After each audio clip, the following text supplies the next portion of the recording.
Welcome to the Story of Flavor with Zach at the Gloucester Main Library.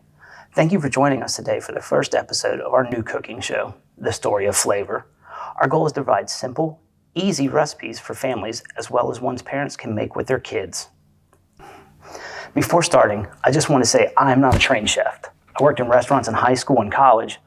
I'm just simply someone who loves both books and cooking. It may sound funny, but they offer similar things, such as fun, adventure, bringing people together, an opportunity to be of service to others, and a way to connect with our families, community, and other cultures. Today we'll be making an easy yeast bread that does not require kneading. This is a great recipe for families as it's an easy bread for both adults and kids and can be made without a rolling pin or having to knead the bread. While showing you how to make this bread, I will also toss out some fun random facts about bread. As you can see here at the Gloucester Library, we have several different cookbooks available to you. The first one here is Easy No Knead Bread. This one is a personal favorite of mine to die for because it brings in both aspects of cooking and haunted history. Before we break bread, let's talk about bread for a second. It can be argued that bread is the most important thing in human history. I know what you're thinking. Bread, the most important thing in human history? What's this guy talking about? Let me explain. First, bread is the oldest known food that does not require foraging or hunting. It also does not spoil easily, so it provided early people with a portable source of food and energy. Second, the Fertile Crescent was the birth of civilization. This was due to the origins of agriculture, particularly wheat domestication. This led to fixed habitation instead of the previous nomadic lifestyle early humans were accustomed to. This fixed habitation led to civilization. So without bread, we may have never become a civilization. Bread is also universal and can be found in every culture and country around the world. Today, bread from every nation can now be found in your grocery store or made in your home. It has even been used as payment for workers throughout history. To this day, bread still holds deep cultural, symbolic, and religious meanings across the globe. Bread crosses global boundaries, allowing us to taste other cultures without leaving our country. Now about the recipe. This recipe is enough for one loaf of bread. Here are a few tips for this recipe. Once the dough is risen, if you don't want to bake it right away, dough can be stored in the fridge for up to 3 days. Flavor does improve with time. Just remember to leave the dough out for an hour before baking it if stored in the fridge.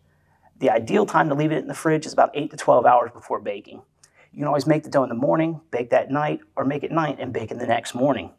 One reason waiting improves flavor is that the fridge slows the fermentation process, allowing enzymes in the yeast to do their work by converting starch into sugar, making for more flavorful bread. Before baking, for this bread I'm going to use a sheet pan. This requires a pan of water also in the oven to help make the bread softer. You can use a Dutch oven, but that method is a little more detailed. You need to put the Dutch oven in a preheated oven at 450 for about 30 minutes prior to baking. Once the Dutch oven is hot, remove it from the oven, place the bread in the pot on a sheet of parchment paper, cover with the lid and bake for 30 minutes. Then an additional 12 minutes with the lid off. Once baked, the bread will stay fresh for 2 days. After that, it's better warmed up, and remember to keep the bread in an airtight container or Ziploc bag. You can also freeze baked bread for up to 3 months. Finally, before slicing your bread, make sure to let it cool for at least 10 minutes. This is to let the center of the bread finish cooking. Otherwise, if sliced too early, it's going to seem doughy, and you're probably not going to like that. Thank you for joining us for our first episode. We are truly glad you are here. Now let's get into it. For this recipe, again, it's super easy. It just requires some time and patience. You only need 4 ingredients. You can also add other ingredients of your choice. I personally like to add about 2 to 3 tablespoons of rosemary to mine. You can also add garlic or cheese of your choice. You're going to need about 3 cups and about a handful of flour, 2 teaspoons of instant yeast or 1 packet of fast-rising instant yeast per loaf, 2 teaspoons of kosher salt, don't use table salt, and 1.5 cups of very warm tap water. Not boiling or super hot, this will kill your yeast. All right, so now we're ready to start baking. All right, so we're ready to make our bread here. We're gonna mix our flour, which I have sifted, but that is not required. We're gonna add 2 packets of our instant fast yeast. I just use this right here. You can pick whichever ones you want. I'm gonna add my salt. And then for this one, I'm gonna add rosemary. And a couple fun facts real quick about bread. It dates back to about 30,000 years ago, and Romans were the first to mass produce bread. Now I'm gonna incorporate these ingredients, use my little baby whisk here, just to make sure they're all combined nice for when we add our water. Now remember, when we add our water, it's gonna be warm from the tap. It's not gonna be boiling. We don't wanna kill our yeast. So now that that's nice and incorporated there, I'm gonna go get my water, and give me 1 second. Again, remember, we're making a double batch here. So everything in the recipe, the flour, the salt, and the water is all being doubled. So I'm gonna add 3 cups of warm tap water right out of the tap to it. For the rosemary I did about 3 tablespoons for this. Personally, per loaf, I like about 2. Adjust as needed for whatever you prefer. So I'm gonna go ahead and incorporate our water now. And what we're looking for is we don't want cake batter, but we also want kind of a slightly doughy consistency, but it's not going to be like kneaded bread where you're going to be able to actually move it around. And fun fact, the day we're recording this is November 17th, which just happens to be National Bread Day. That was actually started in Michigan by some local people up there. Yeah, so that's looking good right there. We don't want it runny again like cake batter. We want something that looks like we can work with it, but it's not going to be like kneaded bread where it's going to be a lot thicker. So we're going to make sure we scrape the bottom so we don't have any flour left over. Get our sides good there so we get all of that in there. And again, for this step, you don't need a mixer. You don't need one of the fancy stand mixers. All you need is a wooden spoon or a spatula, or heck, if you want to do it by hand, you can do that too. That's why I'm wearing these gloves, because it does get sticky on your hands, even with the flour on them. So that's looking good there. Try and get as much of that dough off there as we can. And now, this is when the magic's about to happen. We're going to cover it with some cling wrap. We're going to set it out for about 2 to 3 hours. I'm going to set it out on the counter. It's usually what I do at home. You don't want to set it in direct sunlight because that can make it too hot. If it's not rising fast enough for you, or maybe your house is a little cool, some tips for you. You can fill your sink with warm water, not boiling. Put a ramekin down at the bottom to elevate the bowl above the water, and that can help with rising. You can also run your dryer for a few minutes and put it in there. That's not my favorite method. I've tried it, and I don't know if it was too hot, but it made the dough really runny for me. So I just prefer to leave it out on the counter for about 2 to 3 hours. So we're going to cover this, and we're going to come back to it in about 2 to 3 hours. We'll see you soon. All right, so welcome back. We got a little lucky here. It's warm enough that our dough rose in a pretty decent time, about an hour and a half. You can see from the bowl here, it's over doubled in size. So what we're going to end up doing is we're going to split this dough, since it's a double batch, into 2 different loaves.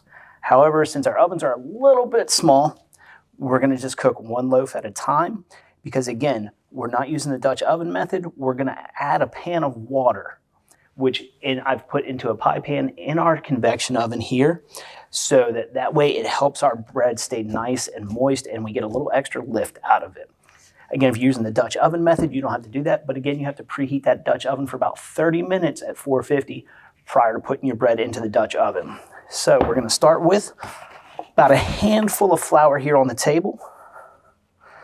I'm going to put a little on my gloves here just to help the dough not stick. It's a little more dough or flour than what we need, but that's okay. Now you can use your hands to take the dough out and knead it, or you can just use a scraper. That's what I'm going to do. Just going to get our dough around from the outside of the bowl here. And if I had some non-stick cooking spray, I would have put some of that onto here. Oops, I just flung dough somewhere. We'll get that later. Probably happen in your house too. Again, I like to just use my hands. It works out a lot easier that way. And all we're going to do is just kind of fold our dough over a little bit here in the flour. And again, we're not looking for perfect. We want rustic bread, and we're going to mess this up anyways. So all I'm going to do is just kind of fold my dough in a couple times here. Again, it's sticking to my gloves nicely, despite the flour, but that's okay. Once we kind of get our shape here, we're going to transfer it over to our pan lined with some parchment paper. And then we'll break here real quick. So now I'm going to take my slightly deformed ball of dough. And again, add a little bit of more flour to our gloves here. Just kind of smooth it out just a little bit there. Because what I'm going for on this one is a rounded shape. You can also do oblong, kind of any shape you want. The two general shapes are going to be your oblong French bread looking shape or a rounded shape. I'm going to hit the top with just a little bit of flour. And some things you can do for presentation, you can cut a couple slits into the top of the round dough or your oblong dough. Mainly about like 3 to 4 slits is going to be good. I like this method right here. It's going to give me a nice crispy crust. It's going to crack and look a little bit more rustic.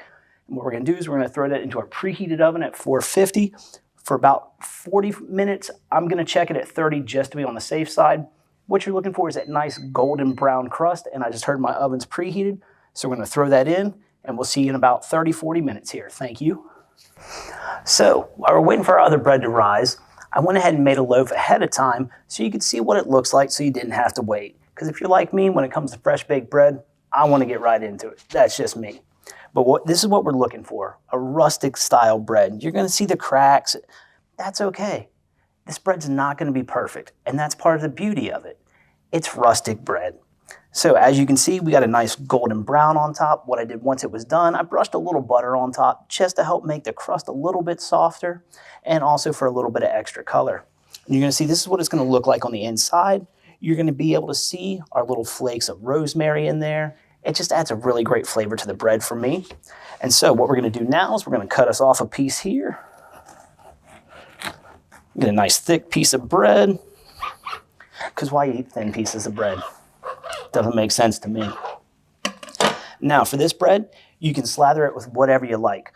Preserves, jelly. My personal favorite is butter. Now for this, I'm not going to use my regular butter that I used when I'm making, a different dessert or something like that. I'm going to get a high-end butter for this one. They're not sponsoring the show whatsoever, but I'm going to use Kerrygold because it's just my personal favorite. So we're going to get that slathered on there. Look at that. That's looking good. And now what I'm going to do is I'm going to cut this in half because unlike the cooking shows you see on TV, I'm going to eat a piece and I'm going to hand a piece to my cameraman in a second here. But let's try our bread here. See, it's falling apart a little bit. That's okay.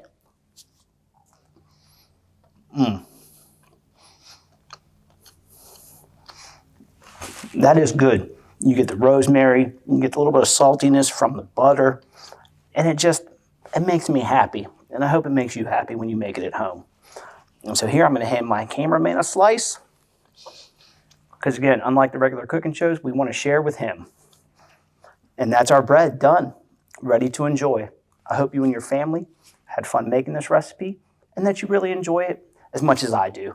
Thank you again for coming to the taste of the Story of Flavor.